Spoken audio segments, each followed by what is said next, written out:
Hello दोस्तों, आज की इस कहानी में आप सभी का स्वागत है। दोस्तों, आज मैं आपको एक कहानी सुनाने जा रही हूँ जो हमें सोचने पर मजबूर करती है।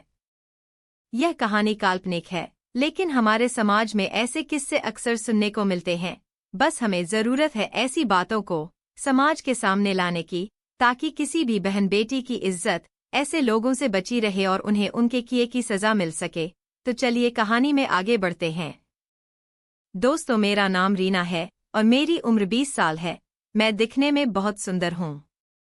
यह बात उस समय की है जब मेरे स्कूल में गर्मी की छुट्टियां हो गई थी, तो मैं अपनी दीदी के घर छुट्टियां बिताने आ गई।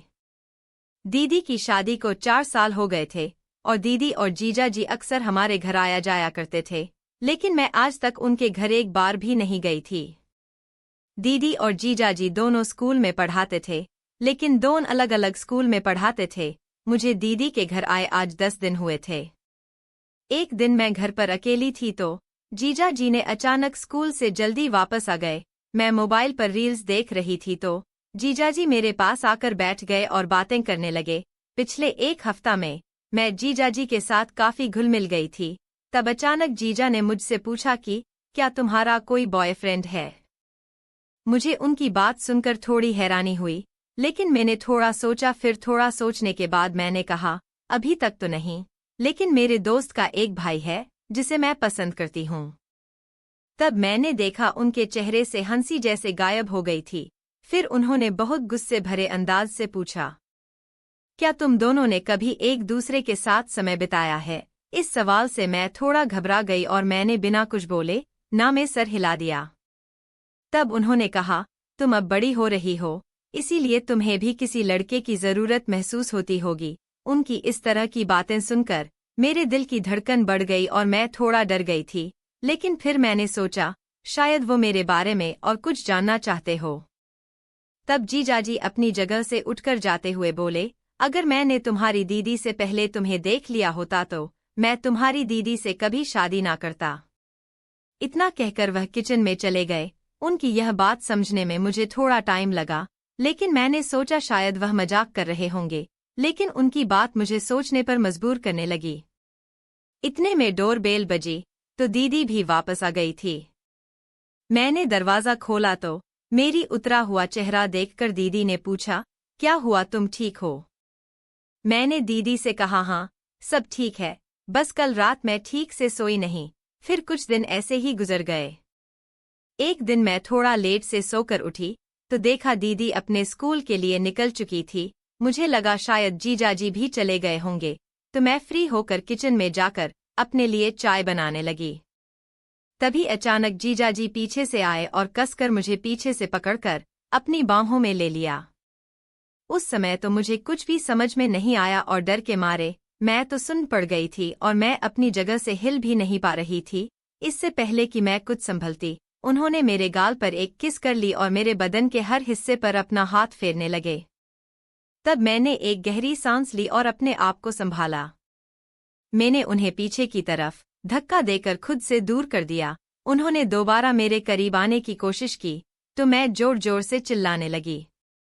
उन्होंने अपने एक हाथ से मेरा मुंह बंद कर दिया और दूसरे हाथ से मेरे दोनों हाथ पकड़कर बोले, बहन को या किसी को भी इसके बारे में कुछ भी बताया तो मैं तुम्हारी बहन को तलाक दे दूंगा। मैं इन सब बातों से काफी डर गई थी। मैं नहीं चाहती थी कि मेरी वजह से दीदी का घर बर्बाद हो, इसीलिए मैंने दीदी को इस घटना के बारे में कुछ भी नहीं बताया। उस रात मैं ठीक से सो भी नहीं पाई। अगले दिन मेरे जीजाजी और दीदी दोनों स्कूल चले गए थे। उस रात मैं अपने कमरे में लेटी हुई थी और सोने की कोशिश कर रही थी। तभी मैंने देखा कि कोई मेरे रूम का दरवाजा खोलकर सीधा अंदर आकर मेरे साथ बेड पर लेट गया है। मुझे समझने में 1 मिनट भी देर नहीं लगी कि यह मेरे जीजाजी ही थे। मुझे जीजाजी की बात याद थी जो उन्होंने मुझसे कहा था। इसी डर की वजह से मैं कुछ कर भी नहीं सकती थी, कहीं मेरी वजह से दीदी का घर बर्बाद ना हो जाए।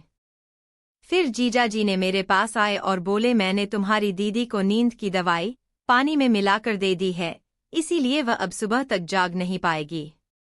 मैंने जीजाजी से हाथ जोड़कर कहा, प्लीज आप मेरे साथ ऐसा ना करो, लेकिन उनके सर पर तो उस समय कुछ और ही सवार था।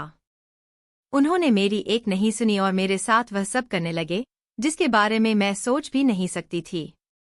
मेरा पूरा शरीर कांपने लगा, मैं मिन्नतें करती रही, लेकिन उन पर इसका कोई असर नहीं हुआ। मेरे पूरे बदन को चूमने और दबाने के बाद उन्होंने वह काम करना शुरू कर दिया जो मुझे बहुत दर्द पहुंचा रहा था। उस दर्द को मेरे लिए बर्दाश्त करना बहुत मुश्किल था। ऐसा लग रहा था जैसे किसी ने मेरे नीचे लोहा पिघलाकर डाल दिया हो। उनके इस कृत्य से मैं कुछ देर के बाद बेहोश हो गई। जब मेरी आंख खुली तो मेरी जिंदगी बर्बाद हो चुकी थी और मैं पूरी तरह से टूट गई थी।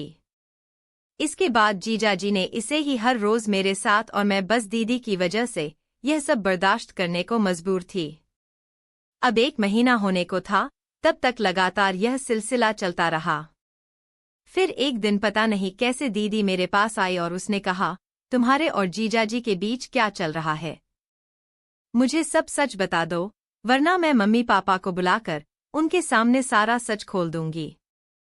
दीदी की यह बात सुनकर मैं काफी घबरा गई और दीदी से पूछा, कैसा सच?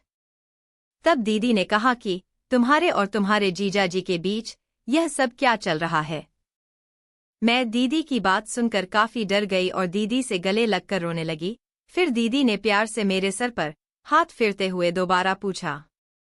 तब मैंने दीदी को सब कुछ सच बता दिया, जो भी जीजाजी ने मेरे साथ किया था। तब मैंने दीदी से पूछा, लेकिन आपको इस सब के बारे में कैसे पता चला? तब दीदी ने बताया कि काफी दिनों से उन्हें हर सुबह उठने के बाद बहुत कमजोरी महसूस होती थी और वह कोई काम भी ठीक से नहीं कर पा रही थी।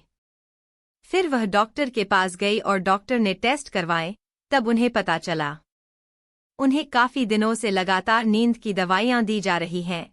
तब मैंने तुम्हारे जीजाजी के स्कूल में पता किया तो वहां से पता चला कि तेरे जीजाजी हर रोज किसी ना किसी बहाने से छुट्टी लेकर जल्दी से घर वापस चले आते थे। जिसके बाद दीदी को यह सब समझने में जरा भी देर नहीं लगी कि यह सब क्या चल रहा है। दीदी ने उसी वक्त पुलिस को बुला लिया और पुलिस को सब कुछ सच बता दिया। पुलिस ने रिपोर्ट के आधार पर जीजाजी को गिरफ्तार कर लिया, जिसके कुछ दिनों बाद ही दीदी ने जीजाजी को तलाक दे दिया।